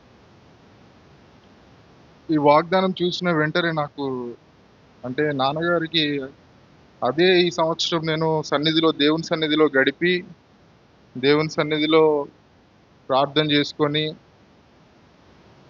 2024 ఫస్ట్ నూతన సంవత్సరం రోజు నాన్నగారు సాయంత్రం 5 గంటలకి ఆయన మహిమలోకి పిలువబడినాడు. దుఃఖపడకుడు అన్న ఈ వాగ్దానం వచ్చినప్పుడే నాకు అర్థమైంది నాన్నగారు మహిమలోకి వెళ్ళిపోతాడని. ఆ రోజు చాలా దుఃఖపడి వేదన పడతా ఉన్నాను. ఈ వాక్యం మళ్ళీ ఒకసారి చూసుకొని ఆదరించబడి దేవుని చేత ప్రార్థన చేసినప్పుడు నువ్వు నా యందు ఆనందించడం వల్ల నువ్వు బలం పొందుతావు అని ప్రభు చెప్పినప్పుడు నేను ఆయన సన్నిధిలో ప్రార్థిస్తూ దేవుడు నన్ను ధైర్యపరుస్తూ వచ్చాడు. నా దుఃఖాన్ని కూడా విడుదల ఇచ్చి ఆయన జ్ఞాపకాలని మర్చిపోయేటట్టుగా చేశాడు ప్రభు. తర్వాత నా ఆత్మీయ జీవితంలో కూడా నా వ్యాపారంలో కానీ అన్నిట్లో ఈ యొక్క వాగ్దానాన్ని ఎత్తిపట్టుకొని ఆయన సన్నిధిలో వేకుజామున ఎప్పుడు కూడా 3 గంటలకి నాకు ఆటోమేటిక్గా తెలియకుండానే నాకు ఒక మెలకువ వస్తుంది. మెలకువ వచ్చి ఈ సంవత్సరం అంతా దేవుడు అలా లేపుతూనే దేవుని సన్నిధిలో ప్రార్థించు అన్నట్టుగా నాకు ఆ తలంపు వచ్చినప్పుడు నేను లేచి ప్రార్థించేవాడిని. 3 గంటల నుంచి 4 గంటలు 4:30 వరకు దేవుని సన్నిధిలో ఆరాధించేవాడిని, దేవుని మహిమపరిచేవాడిని. ఇలా కంటిన్యూగా ఈ సంవత్సరం చేస్తున్నప్పుడు దేవుడు నా జీవితంలో ఎన్నో ఆత్మీయంగాను శరీరకంగాను నా వ్యాపారంలో నా పరిస్థితుల్లో ఎన్నో ఇబ్బందులు, ఎన్నో అక్కర్లు వచ్చినప్పటికీ ప్రతి పరిస్థితి యందు నేను ఒకటే తీర్మానం చేసుకున్నాను. ఎవరి యొద్ద చేయి చాచకూడదు, ఎవరి యొద్ద ఆధారపడకూడదు, ఎవరి మీద ఆధారపడదు కానీ ఒకటే తీర్మానం, ప్రభువా నీ వాగ్దానం ఇచ్చావు, నీ ఆనందించడం వల్ల నేను బలం పొందుతానని, నీవే నాకు ఆధారం అని చెప్పేసి దేవుని సన్నిధిలో మొరపెట్టినప్పుడు అనేక విషయాలు, నేను ఎంత అలసిపోయి వచ్చినప్పటికీ ఆ 3 అవుతుంది అనగానే నాకు తెలియకుండానే నాకు మెలకు వచ్చేస్తుంది. అది ఇప్పటికి కూడా ఆ వేకువజామునే లేచి ఆయన్ని ఆరాధించడం, ఫస్ట్ ఆరాధిస్తాను, ఒక 10 నిమిషాలు, తర్వాత ఆయన సన్నిధిలో ఒక 1 అవర్ ప్రార్థన చేస్తాను. ఇలా నా జీవితంలో ఎన్నో ఆత్మీకంగా ఇంకా దినదినము నన్ను నడుపుతూ ఉన్నాడు ఆయన. ఆయన కొరకే జీవించాలని ఆశ ఎంతో ఉంది. అలా నా ప్రతి అవసరత, ఏదైనా కష్టం వచ్చినప్పుడు తండ్రి సన్నిధిలో మొరపెట్టినప్పుడు ఆ ఎమ్మటే ఆశ్చర్యకరంగా గొప్ప కార్యంగా నాకు ఎన్నో నా అవసరతలు తీర్చినటువంటి దేవుడు. నా వాగ్దానాన్ని ఆయన నమ్ముకొని జీవిస్తున్నటువంటి నా జీవితంలో ఆయన చేసిన మేలన్నిటికీ నేను మరవలేను. ఆయనకి ఎన్నడూ కృతజ్ఞతాస్తుతులు చెల్లిస్తూ నా జీవితాన్ని కొనసాగిస్తానని ఈ చిన్ని సాక్ష్యాన్ని ప్రభువైన యేసు నామమున దీవించును గాక.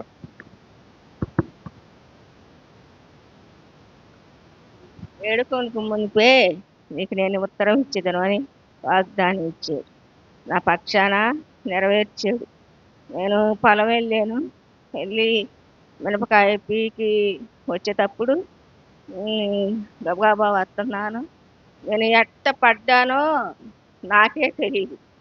నేను పడిన కాడ డొల్లుకుంటా అటు కాలువ ఒడ్డుకి వెళుతూ ఉండేవరకు ఎవరో కథన బండి ఆపి చూసి నన్ను లేపి కూర్చోబెట్టింటే కూర్చోట్లేదంట, పడుకొనే ఉంటున్నానంట.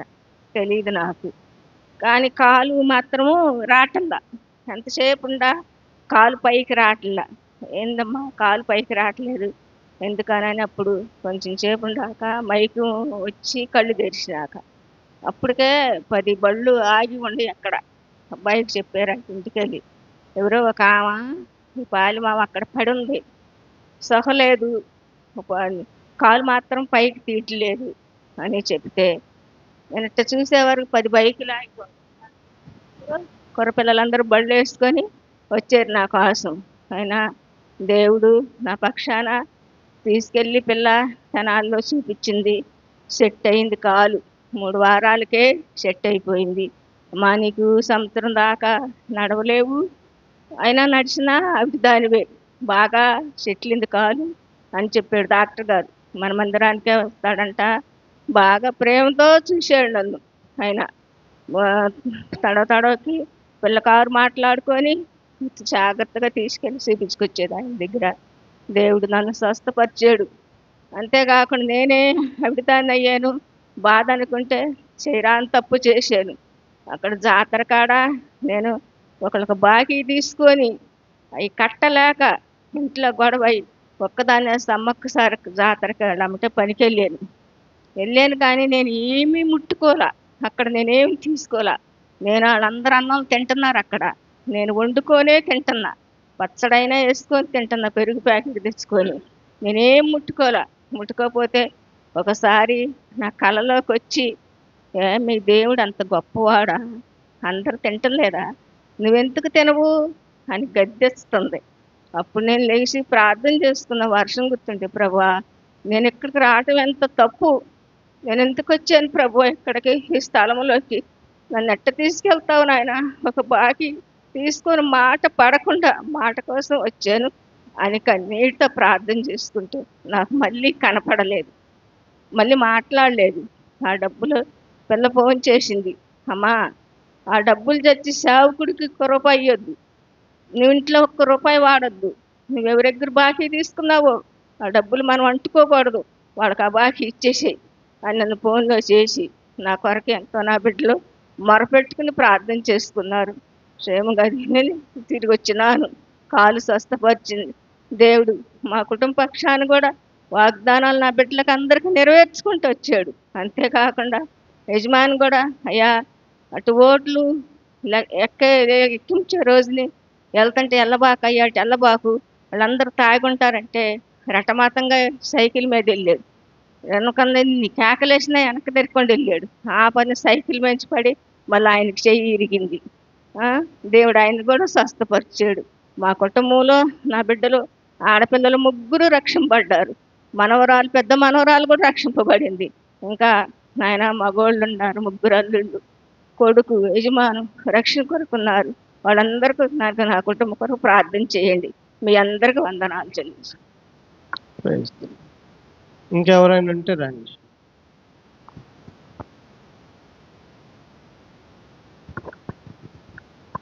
Praise Lord. నా పేరు స్నేహ.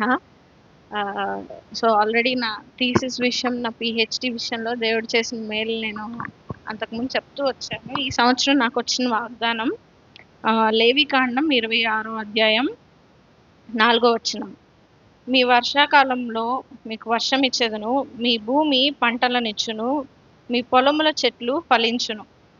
సో యూజువల్గా నేను నా పర్సనల్ ప్రేయర్లో నేను ఎలా ప్రేయర్ చేసుకుంటానంటే, ప్రభువా నాకు వాక్యం ద్వారా నాకు అర్థమయ్యేలాగా మాట్లాడండి. నాకు ఏబిసిడి అంటే ఎంత ఈజీగా ఉంటుందో అంత ఈజీగా నాతో మాట్లాడండి అని చెప్పి నేను ప్రేయర్ చేసుకుంటా. అది నా ఎప్పుడు ప్రేయర్ అనమాట. ఫస్ట్ నుంచి ప్రేయర్, బైబిల్ చదువుకునే ముందు నేను అలా ప్రేయర్ చేసుకుంటా, ఎందుకంటే నాకు అర్థం కాదు. సో నాకు ఈ వాగ్దానం రాగానే, వాగ్దానంలో మొత్తం ఉండదు కదా, చిన్న లైన్ ఒక్కటే ఉందన్నమాట. మీ భూమి పంటలనిచ్చును, మీ పొలముల చెట్లు ఫలించును. ఇది చదవగానే నాకు ఎలా అనిపించిందంటే, దేవుడు నాతో నా ఫీల్డ్ అంటే నా అగ్రికల్చర్ ఫీల్డ్ ఎట్లా ఉంటుంది అంటే, నేను ఎటు పండిస్తాను కాబట్టి దేవుడు నా క్రాప్ ఈ సంవత్సరం సక్సెస్ఫుల్గా ఇస్తారు అన్నలాగా నాకు అర్థమైంది. నాకు అలానే అర్థమైంది, నేను అలానే అర్థం చేసుకున్నాను కూడా. మమ్మీ వాళ్ళతో డాడీ వాళ్ళతో ఏది డిస్కస్ చేయాల. నేను ప్రభు నాతో చాలా బాగా అర్థమయ్యేలాగా మాట్లాడారు. నిజంగా ఎంత గొప్ప ప్రభు, అసలు అన్ని నాకు ఇష్టమైన టర్మ్స్లో దేవుడు మాట్లాడాడు అనిపించింది. సో కానీ చూస్తే నా థీసిస్లో అందరికీ ఫస్ట్ టైమే క్రాప్ అంతా సక్సెస్ అయింది, నా క్రాప్ మాత్రం 3 సార్లు ఫెయిల్ అయింది అనమాట. నాకు వచ్చిన వాగ్దానం ఏమో అన్ని ఫలమిస్తాను, అన్ని బాగా వస్తుంది అని వచ్చింది అనమాట. ఆ తర్వాత వచ్చేసాను థీసిస్కి ముందు, ఇంకా క్రాప్ థీసిస్ రాసిన తర్వాత వచ్చి అమ్మతో ఒకసారి మాట్లాడుతున్నప్పుడు, ఇలా వాగ్దానం వచ్చిందమ్మా ఇట్లా అని చెప్తే, కింద పైన చదివావా, వాగ్దానం మొత్తం చదివావా అన్నారనమాట. నేను ఒక్కటే పట్టుకున్నాను కానీ మిగతా చదవాల. నేను నా జూనియర్స్ కూడా చాలాసార్లు చెప్పాను, every promise comes with a commandment. అది నేను ఫాలో అవ్వాల. చెప్పడం ఎంత ఈజీయో ఫాలో అవ్వడం చాలా కష్టం. నేను చెప్పడానికి చాలాసార్లు చెప్పాను. ఆ పైన ఉన్న కమాండ్మెంట్ ఏంటంటే 3వ వచనంలో ఉంటుంది, మీరు నా కట్టడలను బట్టి నడుచుకొని నా ఆజ్ఞలను ఆచరించి వాటిని అనుసరించి ప్రవర్తించిన ఎడల మీ వర్షాకాలంలో మీకు వర్షం ఇచ్చేదను. నేను 5 దగ్గర కొట్టేశాను. 5 అసలు చదవలేదు నేను. అన్నీ అయిపోయిన తర్వాత, నా క్రాప్ ఫెయిల్ అయిన తర్వాత అప్పుడు చదివాను. మేబీ ముందే చదువుంటే నాకు అర్థమయ్యేదేమో. ప్రభు నేను పర్ఫెక్ట్గా ఉండుంటే నాకు అన్ని విషయాల్లో సహాయం చేసేవాడు. ఒకవేళ సహాయం చేయకపోయినా దానికి ఒక రీజన్ ఉండుంటుంది, నేను ఆయన మీద ఆధారపడాలి అని చెప్పేసి నాకు అప్పుడు అర్థమైంది. సో ఇది ఇలానే కాదు, ఈ విషయంలో కూడా ఇప్పుడు మొన్న వచ్చిన జాబ్ విషయంలో కూడా అంతే. నేను అంతకుముందు ఎంఎస్సి జాయిన్ అవుదాం అనుకున్నప్పుడు, వన్స్ నా యూజీ వైఎస్ఆర్ హార్టికల్చర్ యూనివర్సిటీ ఇక్కడ ఏలూరులో అయిపోయిన తర్వాత ఎంఎస్సికి నేను ఆంధ్రాలో ట్రై చేశాను. సో రాలా. ప్రభు నన్ను మధురై వెళ్ళమన్నారు, వాగ్దానం ఇచ్చారు, నువ్వు పని పూనుకొనుము, నేను నీకు తోడై ఉంటాను అని చెప్పి వాగ్దానం ఇచ్చారు. నేను ధైర్యంగా వెళ్ళాను. కానీ అప్పుడు కూడా నాకు ఇదే క్వశ్చన్ ఉండేదన్నమాట, ప్రభు నేను ఇక్కడ కావాలని అడిగాను, ఇక్కడ నేను ఉంటే ఫెలోషిప్ ఉంటుంది, ఇక్కడ ఉంటే నేను పడిపోకుండా ఉంటానని అడిగాను. Reasonable reason. కానీ ప్రభు నాకు అక్కడని చెప్పాను, నేను అక్కడికి వెళ్ళాను. సో ఎంఎస్సి అయిపోయింది. పిహెచ్డికి అలానే అడిగాను, ఇక్కడ కావాలని అడిగాను, కానీ మళ్ళీ అక్కడే వచ్చింది. అక్కడున్న స్టాఫ్ అందరూ అక్కడే ఉండాలన్నారు. సో పిహెచ్డి అయిపోయింది. పిహెచ్డి అయిపోయి మళ్ళీ ఇక్కడికి వచ్చి థీసిస్ అంతా అయిపోయిన తర్వాత మొన్న ఇంటర్వ్యూకి వెళ్ళింది. ఇప్పుడు వచ్చిన నా ఉద్యోగం ఇది ఫస్ట్ ఇంటర్వ్యూ కాదండి, నేను ఇది 4th టైం అటెండ్ అవుతున్నాను. సో ఫస్ట్ 3 ఇంటర్వ్యూస్లో నేను ఫస్ట్ టైం ఇంటర్వ్యూకి వెళ్ళినప్పుడు, సో ప్యానెల్లో ఒక 4 కూర్చొని ఉంటారు నా చుట్టూతా. వాళ్ళందరూ ప్యానెల్లో నా ప్రొఫైల్ అంతా చూసిన తర్వాత, Sneha your profile was so good, top to bottom చూసారు, ప్రొఫైల్ చాలా బాగుందన్నారు, టిఎన్ఐయు ఇస్ అ బ్రాండ్ అన్నారనమాట. కానీ అప్పటికి నాకు వైవా అవ్వలేదు. ఫస్ట్ ఇంటర్వ్యూ వెళ్ళినప్పుడు నాకు ఇంకా కాలేజ్లో వైవా అవ్వలేదు, చేతిలో పీడీసీ లేదు కాబట్టి. సో అక్కడే నాకు 10 మార్క్స్ పోతే ఐఎమ్ షూర్ నాకు తెలుసు ఆ ఇంటర్వ్యూ నేను క్లియర్ చేయనని నాకు తెలుసు. బట్ స్టిల్ నాకు ఎట్లా ఉంటుందని తెలియాలని వెళ్ళాను. కానీ ఆ రోజు ఇంటర్వ్యూ అయిపోయి బయటకు వచ్చిన తర్వాత నాతో దేవుడు మాట్లాడుతుంది ఏంటంటే, అక్కడున్న ప్యానెల్లో మిగతా వాళ్ళతో కంపేర్ చేసుకుంటే ఈవెన్ దో నా థీసిస్ వైవా అవ్వకపోయినప్పటికీ ద బెస్ట్ మార్క్స్ నాకే వచ్చినాయి. ఇవ్వనని చెప్పారు, ఇచ్చినా కూడా నీకు ఎంఎస్సి బేసిస్ మీద ఇస్తాము, లాట్ ఆఫ్ శాలరీలో చాలా చేంజ్ ఉంటుంది, it's okay next time try చేయి అని చెప్పారనమాట. నాకు అప్పుడు అర్థమైంది నా ప్లాన్, నేను దేవుడిని అడిగింది, నా లిమిటేషన్, నా ఇమాజినేషన్ లిమిట్ చాలా తక్కువ అనమాట. దేవుడు 6 సంవత్సరాల తర్వాత నన్ను ఎక్కడ ఉంచాలి అన్నది దేవుడికి 6 సంవత్సరాల ముందే ప్లాన్ ఉంది. నేను ఆ ముందు ప్రతిసారి ఎంఎస్సికి పిహెచ్డికి 6 సంవత్సరాల ముందు అడుగుతూ వచ్చిన క్వశ్చన్ నాకు అప్పుడు అర్థమైంది అనమాట. అంటే దేవుడు ఒకటి ఇవ్వలేదు అంటే దాని పట్ల దేవుడికి పెద్ద ప్రణాళిక ఉంటుంది. నా ప్రొఫైల్ అక్కడ అందరి ముందు అంత గ్రేట్గా చెప్పుకోవడానికి రీజన్ ఏంటి అంటే, God has way more longer plan. ఇప్పుడు వచ్చిన సేమ్ కాలేజ్లో నన్ను ఎవరైతే రిజెక్ట్ చేశారో ఆ తర్వాత 2-3 టైమ్స్ కూడా 4th టైం ఇప్పుడు దాకా లేని మరి టీఏ పోస్ట్ మళ్ళీ ఇంకో కొత్త పోస్ట్ క్రియేట్ చేసి, నేను ప్రతిసారి ఇంటర్వ్యూకి వెళ్ళొస్తాను, ఆంటీ వాళ్ళ దగ్గరికే వచ్చేసేదాన్ని. అప్పుడప్పుడు వచ్చేసి రాలేదా ఆంటీ, బాగా చెప్పాను, అడగడం అయితే బాగా అడిగారు, క్వశ్చన్స్ అన్ని బాగా చెప్పాను, ప్రొఫైల్ బాగుందన్నారు, అన్ని బాగున్నాయి అంటారు, కానీ ఎవరైనా రికమెండేషన్స్ వస్తే వాళ్ళకి ఇచ్చేసేవాళ్ళు. ఇట్లానే జరుగుతూ ఉండేది. ఇంటికి వచ్చి ఎక్కడో ఛాన్స్ వస్తుంది, ఖచ్చితంగా నాకు వచ్చింది, దేవుడు నన్ను వదిలిపెట్టరు అని చెప్పి మెయిల్ని 100 సార్లు చెక్ చేసి ఉంటాను. నాకు తెలుసు అది రాదు అని నాకు చాలా మంది చెప్పేశారు ఆల్రెడీ, ఇది ఆల్రెడీ వాళ్ళకి చెప్పేశారు, వేరే వాళ్ళకి ఇచ్చేస్తారని తెలిసినా బట్ స్టిల్ ఎక్కడో అనమాట. అంటే దేవుడు నేను అర్థం చేసుకోలేదు, కమాండ్మెంట్ని వదిలేశాను, ప్రామిస్ ఒక్కటి కూడా కొంచెమే అర్థం చేసుకున్నా. దేవుడు ఫలిస్తాను అని అన్నారు కదా, తలగా ఉంచుతాను అన్నారు కదా, ఖచ్చితంగా వచ్చింది అన్న దాని మీద ఉన్నాను. నాకు ఆ తర్వాత దేవుడు మళ్ళీ మాట్లాడుతూ వచ్చారు. 1 పేతురు అంకుల్ ఒకరోజు బైబిల్ స్టడీ చెప్తా ఇంటర్వ్యూకి వెళ్ళి వచ్చిన రోజు అనమాట. 1 పేతురు 5వ అధ్యాయం 6వ వచనం, దేవుడు తగిన సమయమందు మిమ్మల్ని హెచ్చించినట్లు ఆయన బలిష్టమైన చేతి కింద దీన మనస్కులై ఉండిడి. నాకు అప్పుడు అర్థమైంది, అప్పుడు రియలైజేషన్ వచ్చింది అనమాట. నిజంగా ప్రభువు నాకు అర్థమయ్యేటట్లు మాట్లాడండి ప్రభు అని నేను ప్రార్థన చేశాను కదా, వాగ్దానం అర్థమైంది, ఎక్స్పీరియన్స్ ఇచ్చాడు నాకు దేవుడు. నేను ఎంఎస్సి ఇక్కడ ఎందుకు రాలేదు ఆంధ్రాలో, పిహెచ్డి ఎందుకు ఇక్కడికి రాలేదు అంటే, నీకు తర్వాత ఫ్యూచర్లో నీ ప్రొఫైల్ బాగుండాలి అంటే నువ్వు అక్కడ చదవాలి. నువ్వు ఇండివిజువల్గా దేవుడు కొన్ని విషయాల్లో మనల్ని దూరం చేశాడు అంటే ఆయన దగ్గరగా ఉండడానికి. నేను ఇక్కడ ఉంటే దేవుని మీద ఆధారపడేదాన్ని కాదేమో, నాకు ఫెలోషిప్ ఉండేది, దేవుని బిడ్డలు ఉండేవాళ్ళు, కష్టం తెలిసేది కాదు. అక్కడ ఉన్నా కాబట్టి నాకు ఆ నొప్పి తెలిసింది. ప్రార్థనకి వెళ్ళాలంటే 2 గంటలు ప్రయాణం చేయాలి, వాక్యం లేకపోతే పడిపోయేదాన్ని. దేవునికి దగ్గరగా ఉండడానికి కొన్నిసార్లు పరిస్థితులు ఇలా కష్టంగా ఉంటాయి అనిపించింది. ఇది ఒక ఎక్స్పీరియన్స్ ద్వారా నేను నేర్చుకోలేదు, మళ్ళీ సేమ్ మిస్టేక్ చేశాను. ఈ జాబ్ విషయంలో కూడా అంతే. 2వ రాలేదు, అప్పుడన్నా నా అర్థం చేసుకోవాలి. 3వ రాలేదు, అప్పుడన్నా అర్థం చేసుకోవాలి. ఈ 4th టైం మాత్రం ఇంకప్పుడు నాకు ఇన్నిసార్లు కొట్టిన తర్వాత రియలైజేషన్ వచ్చిందనమాట. ప్రతిసారి ప్రామిస్ అనేది ఒక కమాండ్మెంట్తో వస్తుంది. ఆయన కట్టడలను గైకొని అర్థం చేసుకుంటే మనం శ్రమలో సంతోషించగలం అనిపించింది అనమాట. ఇంతకుముందు ఆ క్వశ్చన్ ఉండేది చాలా, శ్రమలో ఎలా సంతోషిస్తారు, నొప్పి వచ్చినప్పుడు ఎలా సంతోషిస్తారని. నాకు ఈ ఎక్స్పీరియన్స్ ద్వారా అనిపించింది, దేవుడు కొన్ని ఆలస్యం చేసినప్పుడు ఖచ్చితంగా దాని వెనకాల ఒక ప్లాన్ ఉంటుంది, ఒక ప్రణాళిక ఉంటుంది. అది నాకు అర్థం కాలేదు. ఈ 4th టైం ఇది వచ్చిన తర్వాత, ఈ జాబ్ వచ్చిన తర్వాత బాపట్లలో, ఇక్కడ కూడా నాకు ఫస్ట్ దేవుడు నాకు అన్ని జరుగుతుంది, ఖచ్చితంగా వస్తుంది అని డాడీ నెమ్మదిగానే ఉంది, కొన్ని జరుగుతున్నాయి అని అనిపించినా నాకు ఆ సాటిస్ఫాక్షన్ లేదు, నేను అసలు కరెక్ట్గా వెళ్తున్నానా లేదా అన్నది. బట్ నేను ఫస్ట్ డే అది నేను కాలేజ్ జాయిన్ అయ్యి వెళ్ళాను, నన్ను రిసీవ్ చేసుకునే విధానం చూస్తే సేమ్ దేవుడు నన్ను అక్కడికి తీసుకెళ్ళడానికి నాకన్నా ముందు ఒక 20 సంవత్సరాల ముందు అక్కడ స్టాఫ్ని అరేంజ్ చేశారనమాట.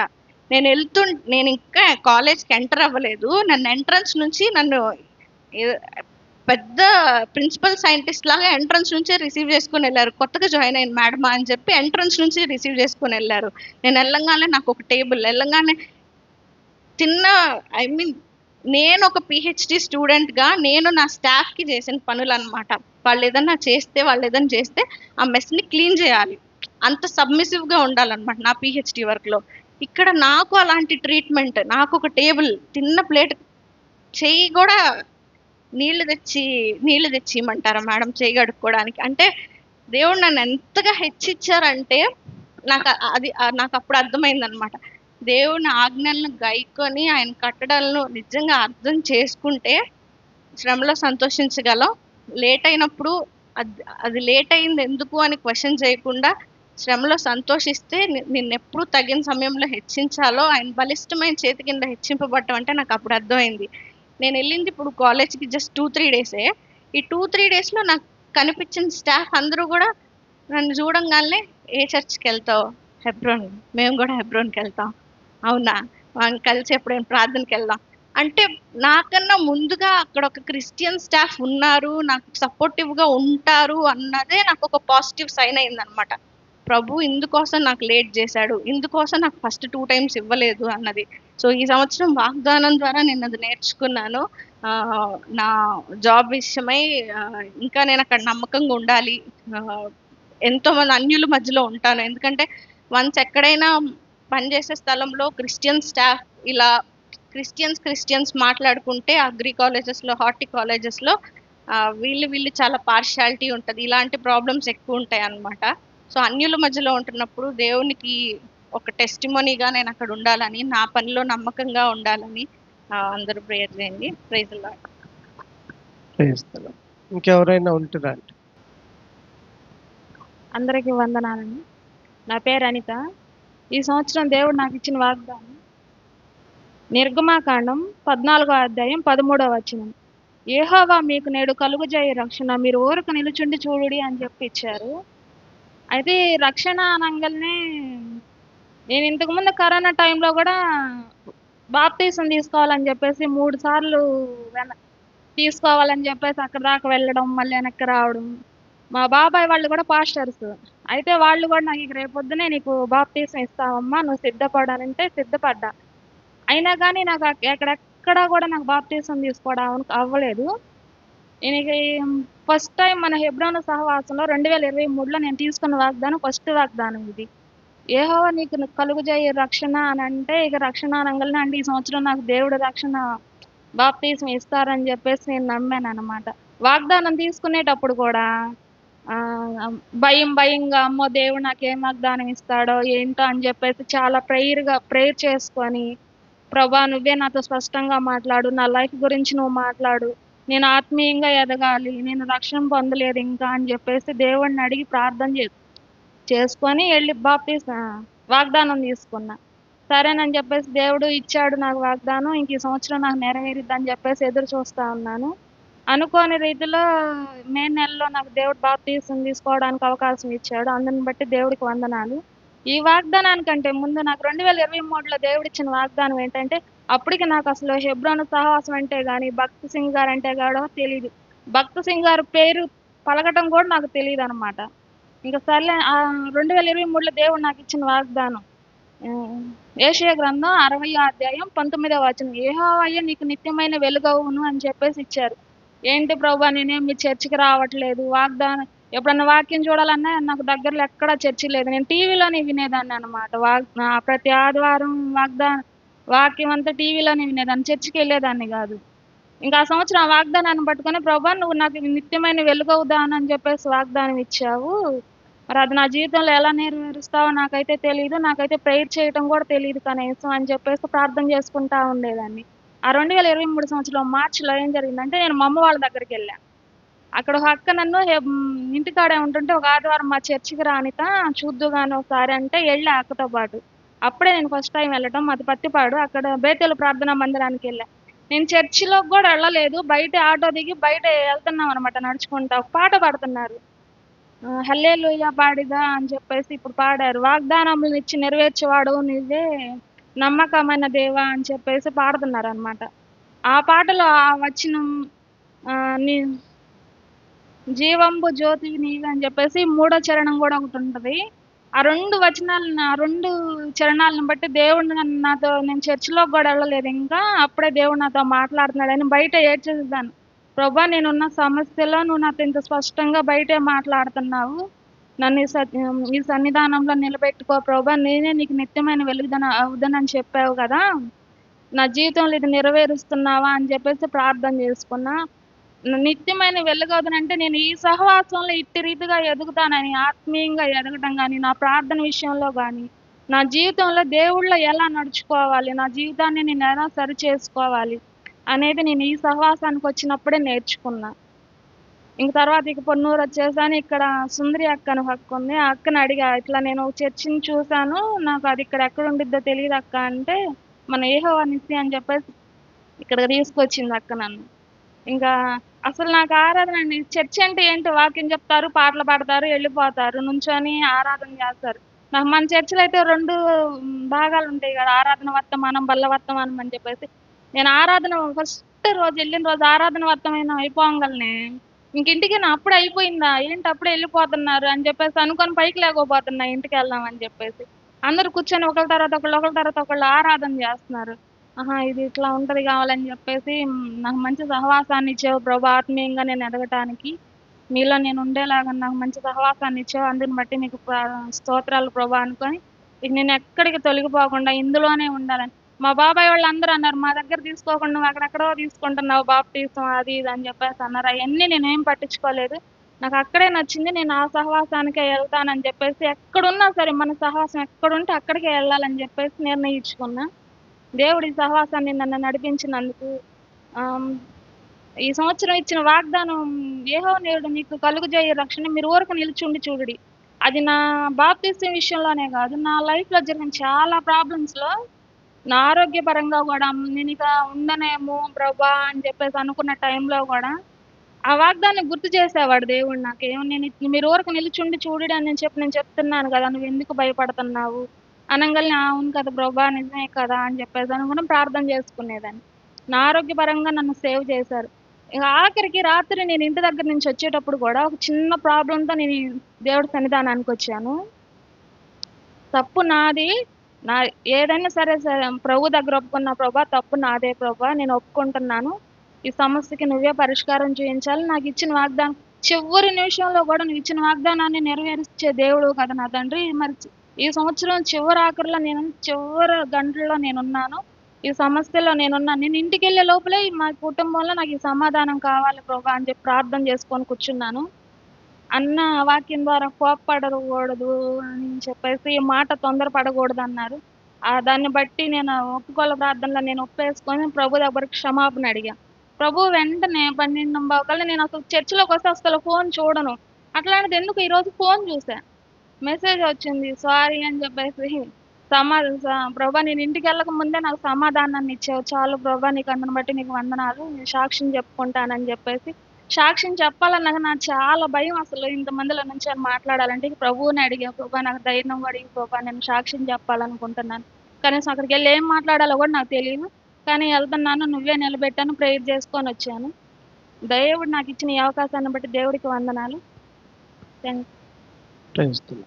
ఇంకెవరైనా ఉంటే రండి. Time praise Lord. ఈ సంవత్సరం నా వాగ్దానం ఇర్మియా 30:17, నేను నీకు ఆరోగ్యం కలుగజేసేదను. ఇయర్ స్టార్టింగ్లో వాగ్దానం చూసి ఏంటి నాకు ఆరోగ్యం ఏంటి, ఎక్కువగా అంటే శారీరకంగా ఆలోచించి ఏంటి ఆరోగ్యం ఏంటి, నాకు అంతా బాగానే ఉంది కదా అనుకున్నాను నేను. కానీ నాకు వచ్చేటువంటి ఆత్మీయమైన ఆరోగ్యం, మానసిక ఆరోగ్యం, భౌతికమైన ఆరోగ్యం గురించి నేను ఆలోచించాను. శత్రువు ఎలాగా అన్ని విషయాల్లో ఎంత బలహీనపరిచాడంటే, అలాంటి బలహీన పరిస్థితిలో ఎందుకు బలహీన పరిస్థితులు వచ్చినాయి కూడా దానిలోనే ఉంది. 30 అధ్యాయం మొత్తం చదివితే ప్రతి మాట ఈరోజు 31 నిన్న కూడా చదువుకొని నా దినపాఠం ముందు నేను రాత్రి కూడా చదివాను అనమాట ఆ మాటలు. సమాధానం లేని కాలన్నా భీతి చేత దిగులు చేత కేకలు వేసేదాన్నిగా ఉన్నా. తర్వాత దేవుడు ఏమంటున్నాడంటే, నా వ్యాధి అంట ఘోరమైనది అని చెప్తున్నాడు, నీ గాయం చేత నీవు అరిచెదవేయమంటున్నాడు. దేవుడే గాయాన్ని చేశాడు. ఎందుకు చేశాడంటే నా దోషము 13వ వచనంలో, నీ గొప్ప దోషమును బట్టి నేను నీకు కఠిన శిక్ష చేసి నిన్ను గాయపరిచి ఉన్నానని చెప్తున్నాడు. నీ పక్షమున గాయం చేశాడు దేవుడు. దాన్ని బట్టి నాకు నొప్పి చేత నేను అరుస్తుంటే మళ్ళా దానికి సంబంధించిన మందు నాకు లేదంట. నా నివారణకి సంబంధించిన మందు లేదు అని చెప్తున్నాడు. ఎవరు ఆ మందు అంటే దేవుడే ఆరోగ్యాన్ని. ఎన్ని పరిస్థితులు ఉన్నా సరే ప్రతి అడుగడుగున దేవుడే ఆరోగ్యాన్ని ఇస్తూ, అంటే శారీరకంగా కూడా స్త్రీలలో వచ్చేటువంటి హార్మోనల్ ప్రాబ్లమ్స్ కావచ్చు, ఇలాంటివి మానసికంగా చాలా ఆలోచనల వల్ల ఎస్తేరు అక్కతో పంచుకొని ఏడ్చేదాన్ని. ఏంటి నాకు అసలు జీవితంలో విరక్తి కలుగుతుంది నిజంగా. దేవుని మీద ఆధారపడకపోతే ఈరోజు నేను లేకుండా ఉండేదానేమో. అలాంటి పరిస్థితులు ఎదుర్కోవాల్సి వచ్చింది. ఈ రోజు వరకు కూడా దేవుడు ప్రతి దినము, అంటే నా ఈ వాగ్దానమే కాకుండా దినదినము దాన్ని నా దినపాఠం ద్వారా ఆదుకుంటూ ఆయన మీద ఆధారపడటానికే కృప చూపిస్తూ వచ్చాడనమాట. ప్రతిదీ కూడా దేవుడే, ప్రతిదాన్ని దేవుడే సాల్వ్ చేస్తూ వస్తున్నాడు. దేవుని మీదే ఆధారపడుతూ ఉన్నాం అనమాట. మనుషులు 2-3 ఆశ్రయించాను చెప్పుకున్నాం, కానీ ఆ పరిస్థితుల్లో నిజంగా దేవుడు దురవమాన పాపముల్లో పడకుండా ఆపేది కూడా దేవుడే. ఎలాంటి పరిస్థితుల్లోనికి వెళ్లకుండా ఆపాలి అనుకుంటాడో అది కూడా ఆపేది దేవుడే అనమాట. అది నా దినపాఠంలో యెహోవాను విడిచి నరులను ఆశ్రయించువానికి శ్రమలు విస్తరించును అని ఒకసారి మాట్లాడాడు. తర్వాత నా మనస్సులో నాకు వచ్చిన బాధను బట్టి, ప్రభువా నాకు న్యాయం తీరుస్తావా లేకపోతే నన్ను పోలీస్ స్టేషన్కి వెళ్ళమంటావా? నాకు ఎందుకు వచ్చిందో ఆ మనసు నాకే తెలియదు. నాకు లోపల ఉన్నటువంటి బాధను బట్టి నేను దేవుని దగ్గర ఒక మనిషితో గట్టిగా కోపంగా మాట్లాడినట్టు మనసులోనే మోకరించలేదు, ఏం లేదు. అయితే ఒకరోజు దేవుడు ఆల్ నైట్ ప్రేయర్లోనే అన్న అయితే చూపించలేదు, అన్న దేవుణ్ణి ఆశ్రయించే దాని కొరకు వేరే వాక్యాలు చూపిస్తూ ఉంటే దేవుడు యెహోవా నీ ఆశ్రయములను నిరాకరించుచున్నాడు, వాటి వలన నీకు క్షేమం కలుగుదు. ఇలాగంటే సంవత్సరానికి ఇచ్చిన వాగ్దానమే కాదు, ప్రతిదినము మనం తప్పిపోతుంటే తిరిగి మార్గంలో తీసుకొని రావటానికి దేవుడు నాకు ఎంతగానో సహాయపడుతూ వచ్చాడు. నా కొరకు ప్రార్థన చేయండి. ఇంకెవరైనా ఉంటే